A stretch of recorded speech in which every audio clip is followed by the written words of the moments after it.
está cargando apenas. Sí, es Rayos. Gracias.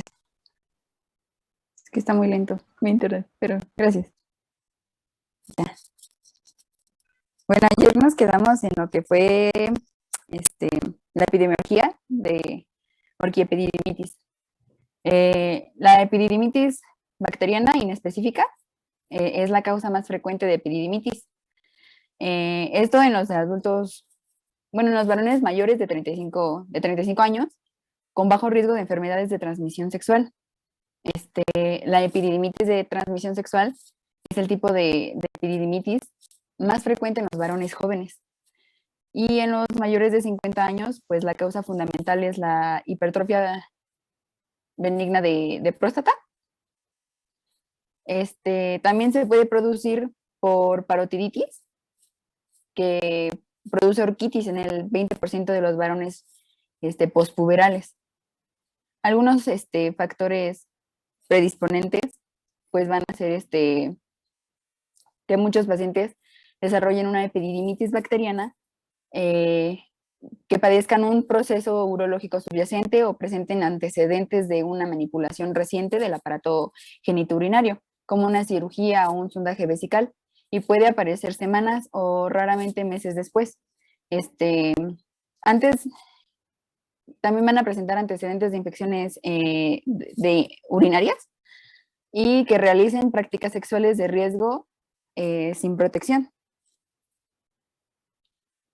Ahora, en cuanto a manifestación clínica, pues el síntoma habitual es la sensación de pesadez o hinchazón. La aparición de dolor puede ser aguda, como ya lo habíamos comentado, a lo largo de 1 o 2 días, o más gradual en el hemiscroto afectado. El periodo de incubación, pues va a variar, aproximadamente de 2 a 7 días para el gonococo y de 14 a 21 días para la clamidia. La orquitis es unilateral aproximadamente en el 70% de los casos y en el resto pues se hace bilateral de 1 a 9 días. Esto desde el inicio del cuadro. Los síntomas urinarios como la disuria o otros síntomas de irritación de las vías urinarias inferiores van a ser secundarios a la infección. Hay que por eso descartar la presencia de una uretritis. Muchos pacientes pueden presentar secreción uretral.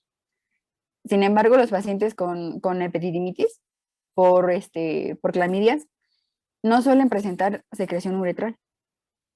Y en el 50% de los casos van a presentar fiebre.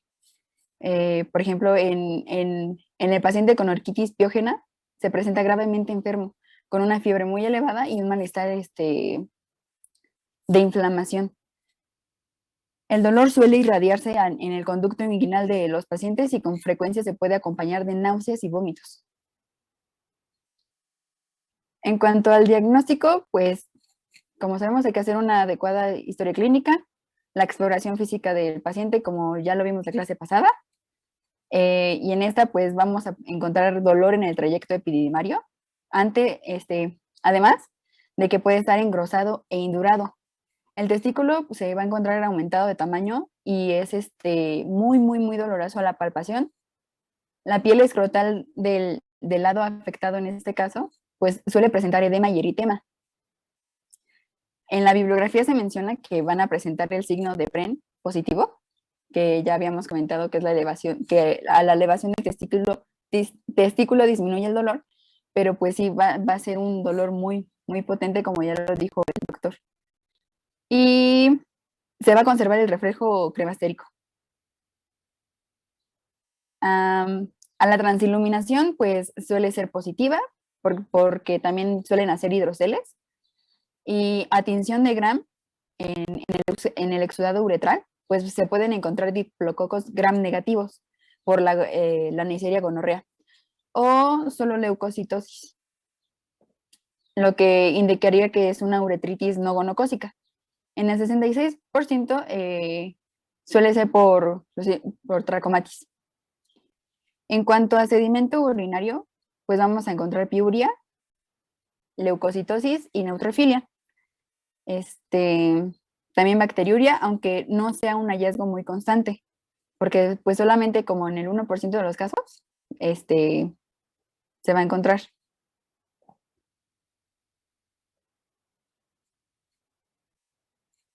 En imagenología, pues tenemos la ecografía.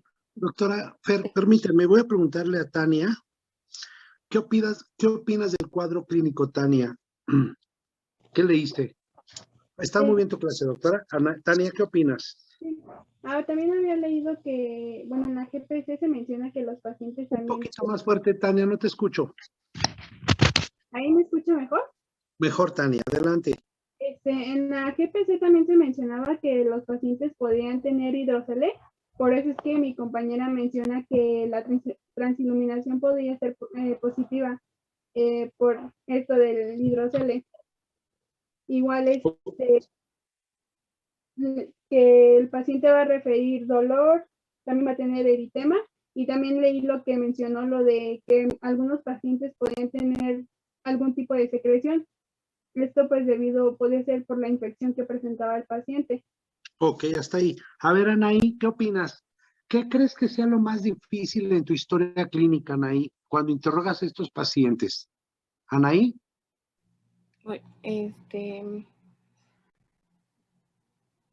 Lo más difícil al interrogarlo, pues a lo mejor se sientan incómodos al hablar del tema. O sea, también tenemos que preguntar si ha tenido relaciones sexuales, un método de protección, si ha tenido antecedentes de enfermedad de transmisión sexual. Muy bien, Anaí. Saraí, ¿qué opinas ahí de lo que dijo tu compañera? ¿Qué agregarías tú o qué pensarías? Estoy de acuerdo con tu compañera. ¿Qué piensas, Saraí? Pues sí, creo que lo importante es tomar en cuenta la incomodidad que le podamos generar al paciente porque, bueno, aquí en nuestra sociedad hablar de, pues, de lo que es el área genital, a muchas personas les incomoda todavía. Ok. Daira, ¿qué opinas? Siento que también yo le agregaría si el paciente ya había tenido algún antecedente. Siento que también es importante preguntar eso. ¿Qué antecedente? De si había presentado alguna vez los mismos síntomas con los que llega a la consulta. Ok. Yuridia, el último comentario. ¿Qué piensas de este interrogatorio a tu paciente? Pues justo como comentaban, que igual podría ser incómodo y nosotros como médicos debemos como de buscar palabras sencillas y siempre sin faltarle el respeto a nuestro paciente. Ok, Fer, Santiago, ¿algo más? Pues yo pienso, doctor, que a veces también es un poco difícil en la entrevista tratar de que el paciente nos ponga atención porque a veces está muy concentrado en su dolor, que probablemente esté omitiendo algunos datos que son de importancia en el interrogatorio. Muy bien. Lo que pasa es que, lo que comentan, hay que usar términos médicos sencillos a tu paciente, ¿no? Y de verdad, muchos alumnos son mentirosos. Eso que nunca se les olvida. El paciente te va a mentir, te va a decir que nunca tiene relaciones. No, doctor, pues no, no hace como 6 meses, ¿no? Siendo un cuadro agudo, no hace como 3 años, doctor. O te van a decir que nunca ha tenido relaciones homosexuales, ¿no? Que son pasivos o activos, o que sí usan protección y pues te estás dando cuenta que estás secretando por el pene líquido purulento, líquido fétido. ¿Ves la imagen que puso su compañera? Con un testículo completamente hiperémico, congestivo, crecido de tamaño. Entonces hay que tener mucho tacto para esto con los pacientes, digo, más las damas, más las doctoras, porque el paciente te va a decir mentiras. El paciente siempre te va a decir mentiras que no es cierto. O sea, hay que saberlos abordar. Y vuelvo a repetir, aquí tener mucho tacto cuando es un paciente joven y está la mamá y el papá. Aguas porque pues al paciente, si no saben su vida sexual, pues va a ser muy cómoda para él, ¿no? Digo, y ustedes como jóvenes, pacientes jovencitos, si van a un hombre o una mujer, les preguntan su vida sexual y ustedes pues no saben sus papás, lógicamente ustedes se van a sentir incómodos. y la mamá hasta los pelos se le van a parar porque pues oye, es que mi hija nunca ha tenido relaciones sexuales, ¿no? Entonces, tener mucho tacto con esto, haber comunicación, y si en un momento dado está la mamá o el papá y el chico, ¿no? 22 años, 20 años, 25, y está el papá y la mamá, decirle, señora, o al papá, señora, ¿me permite platicar con su hijo? Y sí, doctor, adelante, ¿no? Que salga la mamá o el papá y decirle al hijo, ¿sabes qué? Necesito que me digas si tienes vida sexual así, homosexual o bisexual, etcétera, ¿no? Porque de verdad a veces es súper incómodo al paciente joven que le preguntes enfrente del papá o de la novia. Si está la novia y tú piensas que el chico es bisexual, pues a la novia le va a incomodar muchísimo, ¿no? Entonces hay que tener mucho tacto con eso. Si tú le dices, está la mamá y el papá, oye, ¿eres homosexual? ¿O tienes relaciones con...? No, no, o sea, tener mucho tacto con esto, porque a veces vas a ofender y lógicamente el paciente te va a decir, no, doctor, no, no sé. Y el papá y la mamá pues se van a sorprender, no, y hasta te pueden ofender, ¿eh? No, doctor, ¿cómo cree? No diga tonterías. Aguas, aguas con eso. Cuando hagan una buena historia clínica, tienen que preguntar de forma cautelosa, sin ofender al paciente y decirle, ¿no? O sea, ¿usas protección o no? ¿Usas preservativo? ¿No usas preservativo? ¿Cuántas parejas sexuales has tenido los últimos 6 meses? Con protección, sin protección, etcétera, etcétera. Mucho cuidado cuando hagan su interrogatorio clínico y más si hay un familiar directo. Y si ustedes está su enfermera, como se los he dicho, pues muchas veces, pero estas preguntas hay que tener mucho cuidado, por favor, porque los pacientes se ofenden, y hasta te puede decir, es que el doctor me ofendió o me propuso algo, ¿no? Entonces, mucho cuidado con eso, doctores. ¿Algún comentario? Doctor, Sí, tengo adelante, una Andrés. duda. Si el Sí, Andrés. chico es menor de edad y usted nos comenta que le preguntemos a los papás, digamos, si podemos hablar con él y que se retiren, en ese momento también le decimos a la enfermera que entre por esta situación de que es menor de edad. Tiene que estar contigo un testigo. Tiene que estar un testigo a fuerza, doctor. ¿Por qué? Porque le puede incomodar al niño, ¿no? Ahora, si de plano, o sea, si tú ves, por ejemplo, créemelo, ¿no? Yo ahorita tengo un paciente que le hizo una colonoscopía, 24 años, porque él llegó por diarrea y dolor abdominal. Llegó el papá joven, le dije al señor, ¿me permite? Terminando de hacer el estudio, le pregunté, oye, porque le encontré condilomas en el ano, y le dije, oye, ¿has tenido relaciones sexuales, bisexual? Sí, doctor, hace como 6 meses. Ok.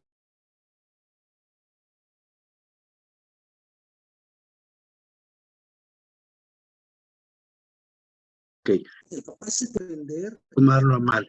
En un menor de edad es más complicado, doctor. Es más complicado porque a veces los papás o las mamás, pues se pueden ofender y decirte, ay, doctor, ¿cómo creen? ¿No? Entonces, ¿me permite hablar con el muchacho, con su hijo? Y pues se lo tienes que preguntar, doctora. Ajá. Lógicamente le tienes que decir a tu paciente, esto nadie se va a enterar, esto es discreción tuyo y mío, pero necesito que me digas la verdad. Digo, les va a pasar que se encuentran este tipo de padecimientos en gente jovencita, en hombres chavitos, que te dicen, no, doctor, no, ¿cómo creen? ¿No? Y se ponen rojos, no, nunca lo haría, ¿no? ¿Y qué crees? Sí son. Yo en mi vida profesional me he encontrado a chicos, tuve un chico hace un año que venía de Texas, que estuvo de obrero, de campesino allá cosechando, llegó por diarrea crónica, su mamá vive en Estados Unidos, la tía me lo llevó, llegó con condilomas en el ano y en el pene, lo revisé y dije, oye, esto, no, doctor, no, nunca, nunca. Bueno, pero pues los condilomas no están en el aire, ¿no? Ni están en las regaderas, ¿no? Cosa que dicen. Ya en la segunda o tercera consulta le dije, oye, es que estos se encuentran en pacientes que son homosexuales. Y me dijo, sí, doctor, pero no quiero que le diga a mi tía. No te preocupes. Ya en el momento que tú le das confianza a tu paciente, el paciente te empieza a soltar la sopa, te empieza a decir sí o no, adelante, ¿no? Este chico llegó a los 3 meses con diarrea en la clínica donde trabajo, le hacen la prueba de VIH y pum, sale positivo. ¿Cómo lo manejas? A veces eso es bien complicado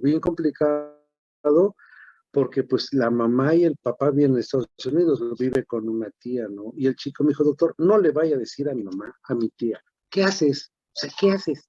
Dices, mira, es que este es muy delicado, tú necesitas atención en pacientes donde atienden los chicos con VIH o seropositivos, ¿no? No, doctor, no le diga nada. Yo estuve ahí como persona, como médico que hace la disyuntiva, ¿le digo o no le digo? Yo le dije, es que le tienes que decir a tu tía, ¿no? ¿Por qué? Porque esto si no saben, te voy a decir, es que doctor, usted nunca dijo, ¿no? Entonces ahí tú tienes que, el chico no regresó, el chico ya no regresó a la consulta, entonces yo respeté la decisión del paciente, pero pues yo tenía la obligación de decirle a la tía, o sea, tenía 19 o 20 años este chico, ¿no? Después me dijo que tenía relaciones con una pareja, estos hombre, pero que también tenía relaciones con una mujer. O sea, imagínate, lo contagiaron, y si este chico tuvo relaciones con su novia, pues lo contagió. Entonces son cosas que tenemos que tener mucho cuidado, mucho tacto, y tener cuidado con los niños, ¿no? Y a veces la decepción de la mamá o del papá que el niño tiene esto, pues digo, cada quien, y yo respeto mucho eso, ¿no? A todos, a mis pacientes, pero si son menores de edad, doctora, sí tienes que tener cierto tacto para ellos. Adelante, ¿algún comentario? Adelante. Doctor, Sí, adelante. Bueno, yo nomás quería preguntarle, y si la mamá o el papá dice, bueno, ¿y por qué quiere hablar con él a solas? Pues, ¿qué le va a hacer o por qué? Tú le O tienes que si, decir, o, bueno, pregunta, doctora, le tienes que decir, es que quiero preguntarle algo que es personal. Ahora, y le tienes que referir al niño, oye, o al adolescente, ¿quieres que esté tu mamá aquí? Y a veces decir, no, doctor, que se salga. Entonces, señora, se sale, por favor, quiero platicar, ¿no? O sea, tener tacto, y vuelvo a repetir, doctora, que esté tu enfermera al lado de ti, para evitar cualquier cosa. Siempre, siempre. No puedes quedarte solo con un paciente porque te pueden acusar de que abusaste, que le hiciste o le hiciste alguna proposición indecorosa, ¿no? Entonces, sí, decir, señora, necesito hacer un interrogatorio desde el punto de vista médico. Y de verdad, los papás lo tienen que entender, ¿no? Ahora, si te dicen, no, doctor, no me salgo, ya no haces preguntas y hasta ahí. No puedes insistir porque al paciente lo puedes ofender, doctora. ¿Sale? ¿Algo más? doctor, pero bueno, y en caso de que nos diga, ya se salió la mamá, el papá, y ya regresa y ya se van de la consulta, ¿no? Pero lo más seguro es que la mamá o el papá le pregunte a su hijo, oye, ¿y para qué te quería el doctor o qué te preguntó? Eso Normalmente ya, el niño lo va a negar, digo, y si tiene otra vida sexual o otra cosa, dice, no, no me dijo nada.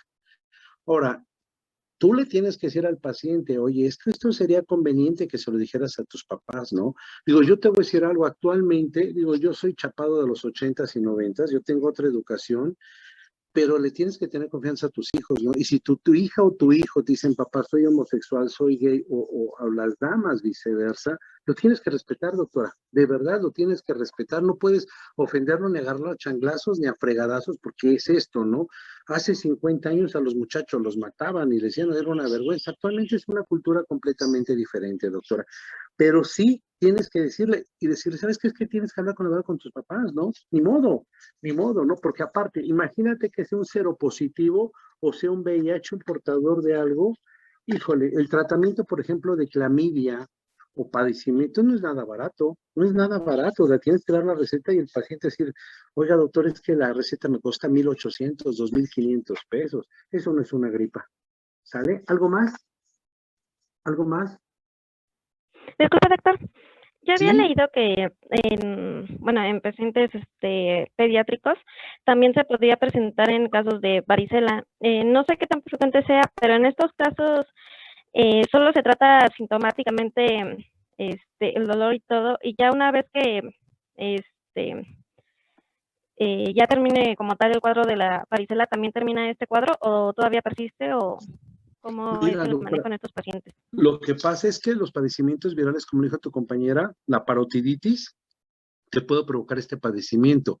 Desafortunadamente puede quedar secuelas y provocar esterilidad primaria. O sea, esa es la bronca del problema viral. Puede provocar algún padecimiento viral y esterilidad. Entonces, le das tratamiento como tal, y esto se lo tienes que decir al paciente, ¿no? Si es un problema viral a los papás o esto, sabes que estos padecimientos pueden llegar a provocar esterilidad. Entonces, pues en ese momento, pues no vas a hacer una prueba, no hay forma. Pero como antecedente, yo he tenido pacientes con parotiditis, a los 10 años y a los 20 años, 25, les encuentran esterilidad, ¿no? Y en el interrogatorio clínico, en la historia clínica les preguntas y te dicen, sí, doctor, es que yo de niño a los 7 años tuve parotiditis y puede ser una secuela, una complicación de esterilidad en los hombres, doctora. ¿Sale? El herpes y padecimientos virales pueden llegar a provocar atrofia testicular y padecimientos, doctora. ¿Sale? ¿Algo más? Gracias, doctor. De nada, ¿algo más? Ok, vamos a continuar con el tema, por favor. Continuamos, doctora. Perdón que he interrumpido, pero necesito que estén todos dinámicos, por favor. Adelante.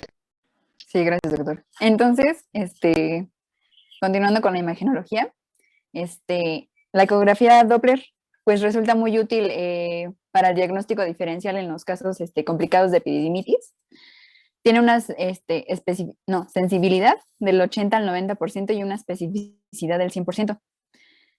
Los hallazgos habituales, pues, son un aumento del tamaño del epidídimo. En ocasiones el testículo también suele verse un hidrocelio reactivo y separación de las líneas de la pared escrotal por el edema. El testículo con Doppler a color, pues demuestra un aumento de la vascularización en la zona afectada, comparándose con el testículo contralateral en caso de que pues no sea una afección en ambos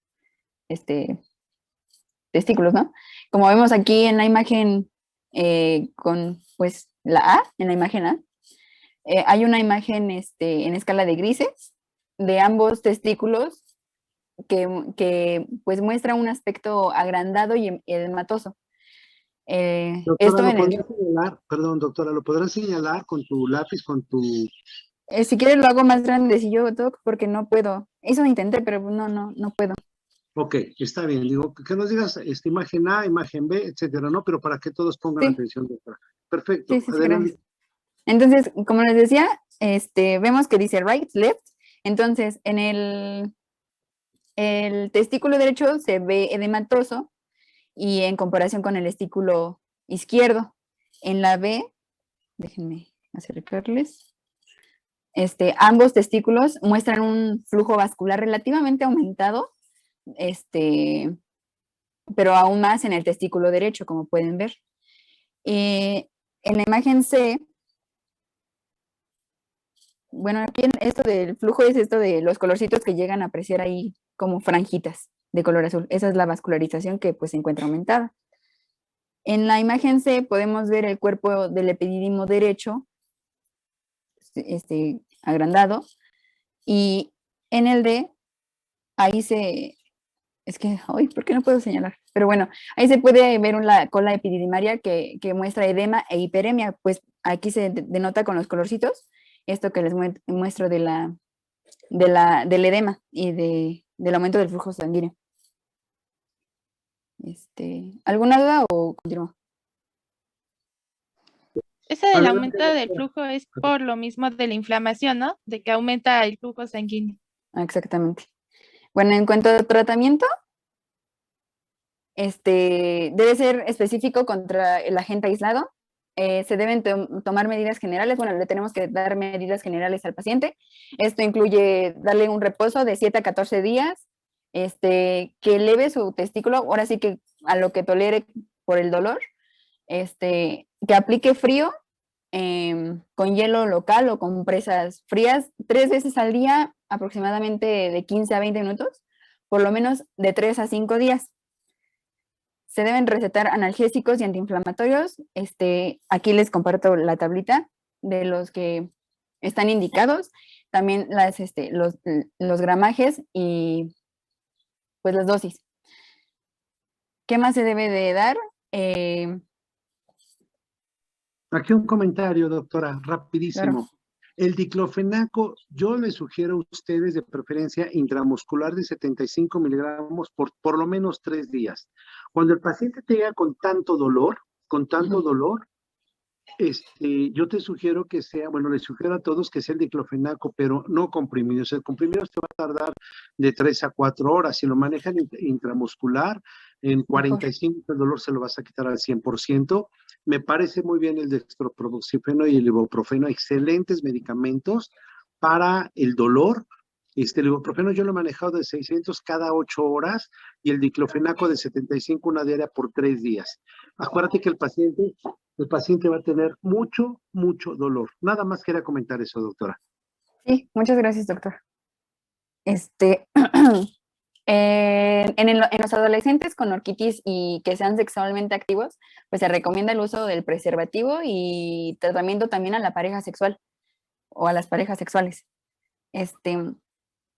En cuanto a antibiótico-terapia, de inicial, en adultos menores de 35 a 40 años aproximadamente, que no sean alérgicos a penicilinas y con riesgo de que presenten enfermedades de transmisión sexual, pues se les receta ceftriaxona de 250 miligramos intramuscular, una dosis única, seguida de doxiciclina de 100 miligramos vía oral, una cápsula cada 12 horas, al menos por 10 días.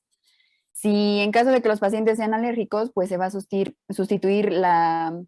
por fluoroquinolonas, como el levofloxacino, un comprimido de 500 miligramos cada 24 horas, también igual 10 días. Uvofloxacino, un comprimido de 200 miligramos cada 12 horas por 10 días. También las fluoroquinolonas son recomendadas en infecciones por E. coli. Y los antimicrobianos en mayores de 35 años que ya no tengan tanto riesgo a padecer enfermedades de transmisión sexual, también para cubrir las bacterias coliformes, o sea, el E. coli, se utiliza cualquiera de las siguientes combinaciones de la tabla, que aquí les comparto. Comienza por vía parenteral y en función de la clínica, pues va a seguir de manera oral. En los casos de epididimitis, que su causa probable sea clamidiasis o la gonorrea, el tratamiento con ceftriaxona intramuscular y levofloxacino u ofloxacino oral. La resolución de estos casos, bueno, en casos leves va a tardar aproximadamente de 4 a 5 días y en los casos más graves, pues suelen ceder alrededor de 3 a 4 semanas.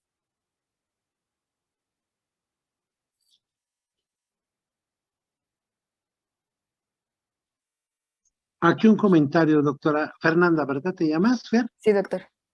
Fer, ¿tú sabes cuánto cuesta? O le pregunto a todo el grupo, ¿cuánto cuesta el levofloxacino? A ver. No, doctor, pero si quiere ahorita lo investigo. A ver, rapidísimo, alguien que nos quiera ayudar. A ver, búscalo en su página. 80 pesos aproximadamente. 80 pesos, doctor. ¿Qué? 80 pesos aproximadamente. 80 pesos. Pues nada más que sea de similares. 150, doctor. No. En farmacias del ahorro dice que 150. ¿Cuánto? En farmacias del ahorro, doc. Pero ha de ser el más corriente. Doctor, Pues, 527. 527, doctor. 527 en promedio. Hay uno más caro. A ver. Busquen en Farmacia San Pablo. Pero no lo compren de genéricos. Busquen levofloxacina de marca. A ver. Yo vi 630 en Farmacias Guadalajara. 802. ¿Con cuántas cápsulas? Con 5 tabletas. 5 tabletas. Entonces aquí, doctora, digo, está bien, Fernanda, digo, esto también lo tenemos que ver. 800, 600 pues, por 5 días, tú los vas dejando por 7 días. Yo creo que lo correcto son 7 días. Muchas veces, doctora, te llega la persona que lo puede pagar sin problemas, pero hay gente que no puede gastar 500, 600 pues por un medicamento, de verdad. Ahora, eso es la levofloxacina. Si le vas a dar un analgésico, ¿cuánto cuesta el Motrin? 800, a ver, alguien me lo diga, 800 de Motrin o ibuprofeno de 800. A ver, véanlo, por favor. ¿No? Motrin 158. 721. No, de 800 o de 600, el doble. De 800. Ajá, de 800, ¿cuánto, Fer? 721. 721. Sí, están muy caros. Muy caros. Más el levofloxacino, que yo sabía que estaba entre 600 y 800, son 1,400 pesos de un medicamento para 5 días. Entonces digo, eso yo sé que no tienen la obligación de saberlo, pero a la larga, cuando den consulta, le voy a decir, tómese levofloxacina de 800 por 10 días, diclofenaco popón, de lo que están diciendo. También, doctores, hay que aprender nosotros la economía de nuestros pacientes. Hay gente que no te lo puede pagar, créemelo. Y te hablan, doctor, ¿no me puede mandar algo más barato? Pues sí, señora, pero no me va a servir, ¿no? Entonces, también nosotros como médicos tenemos que estar conscientes que nuestra población, pues diríamos nuestra raza, no está dispuesto a pagarte más de 1,800 más tu consulta, más 1,500 pesos por pagar un tratamiento tan caro, ¿no? Entonces, aquí a veces hay que buscar la forma de que el paciente le indiques y se trate y lo termine. Porque tú puedes dar la receta, pero el paciente no lo va a comprar simplemente van a la farmacia, cuesta 800 pesos. Ah, gracias, señorita. Y no lo toman, doctores. Entonces, también aquí yo les invito a que aprendan a manejar esto de sus pacientes, la economía. Porque a veces los médicos recetamos diestra y siniestra, 3, 4 recetas donde se van a gastar entre 2,000 y 3,000 pesos. ¿Sale? ¿Algo más? Hasta ahí. ¿Sí, dime?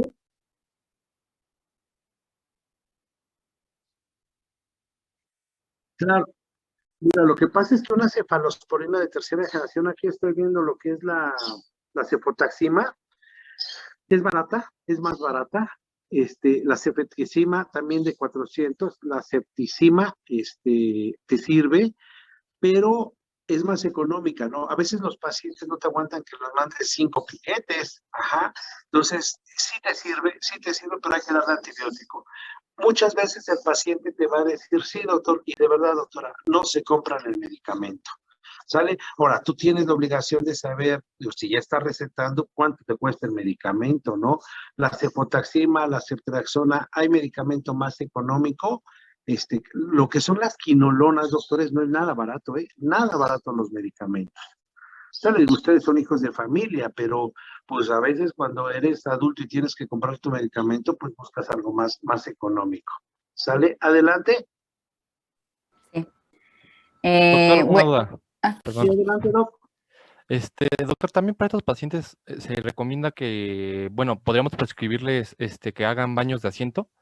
Digo, yo sabía que ese tratamiento era para, sobre todo creo que me parece para hemorroides, ¿no? Para ayudar como con la desinflamación, pero no sé si también para estos pacientes como que funcione. Mira, muchas veces ahí puso tu compañera en la diapositiva que les ponen hielo, les ponen fomitos de agua fría. A ver, una diapositiva que pusieron agua fría. A ver, ponga tu diapositiva, doctor. Compresas de hielo. Ajá, ahí está. Ok, yo te sugiero, normalmente el hielo lo pones con una bolsita, con una toallita directamente en el testículo. Hay gente que se pone fomentos de agua caliente, no te sirve. Sirve mejor el hielo en la zona escrotal y les va a disminuir mucho el dolor. Los baños de asiento no te sirven, doc. Eso normalmente lo sugerimos cuando es problema hemorroidal o un absceso perianal a nivel del recto del ano, ya lo vamos a ver después. Pero aquí normalmente qué bueno que lo puso en su diapositiva, Fernanda, el hielo local nos ayuda mucho a desinflamar. Y yo a los pacientes cuando si andan caminando, les sugiero lo que es una faja compresora, porque el momento que es un calzón compresor, les comprime el testículo y sin movimiento les va a disminuir el dolor, doctora. Y el hielo. Yo te sugiero, doctor, que sea mejor hielo que fomentos o asientos, por favor. El hielo les ayuda mucho. ¿Sale? Adelante. Doctor, tengo otra duda. Dime, doctora. En estos casos de la faja, ¿también podría ser, digamos, viable la faja inguinal? No te sirve porque la compresión es más a nivel inguinal. Es un calzón, lo que usan los boxeadores, es un calzón suspensorio, es un calzoncito que te aprietas y te va a levantar los testículos. Eso a lo mejor les molesta al principio, pero el no tener movimiento, eso se lo pone encima de la truza, les disminuye muchísimo el dolor, pero muchísimo, doctora. Y el hielo, como lo pusieron tu compañera. Entonces, no, esa le llaman braguero. La gente, el término coloquial le llaman bragueros, que son como cinturones que te aprietan a nivel de la ingle, tienen un pedacito como de cuero, de madera a nivel inguinal, pero eso es más arriba. En este caso sirve el calzón suspensorio. Así se llama, y lo venden en las tiendas de deportes. Gracias. De nada, adelante. Doctor, y en este Doctor, caso... ya se va a acabar la sesión. ¿Quiere que hagamos otra? Sí, por favor, para continuar lo último. Adelante. ¿Sí, doctor?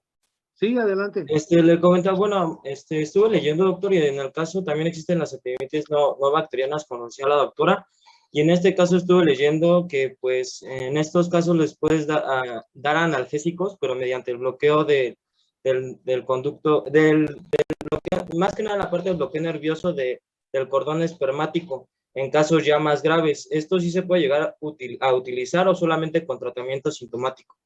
No, doctor, sí es buena elección, pero lo tienes que saber hacer. Digo, yo no lo he hecho, doc. Eso lo maneja Clínica del Dolor, los infiltran. El problema es que está haciendo el cordón espermático. Si tú le picas al vaso, a la arteria espermática, picas, puedes llegar a provocar un gran edema y un hematoma y lo infectas más. Yo te sugeriría mejor local y si algún experto lo sabe hacer, pues adelante. Ustedes como médicos generales, como futuros médicos, tienen que saber lo que existe. No vayan a inventar una de estas cosas porque de verdad pican la aguja y puede llegar a pasar algo, algo muy delicado, ¿no? Digo, nosotros cuando operamos hernias inguinales, que rompes venitas, llegas a provocar hematomas, pero que se van hasta los testículos. Yo no lo sugeriría, doctor. ¿Sale? ¿Cambiamos? ¿Vamos a esperar o vas a cerrar la sesión, José Luis? Sí, doc, mejor hacemos otra porque ya queda menos de un minuto. Ok, adelante.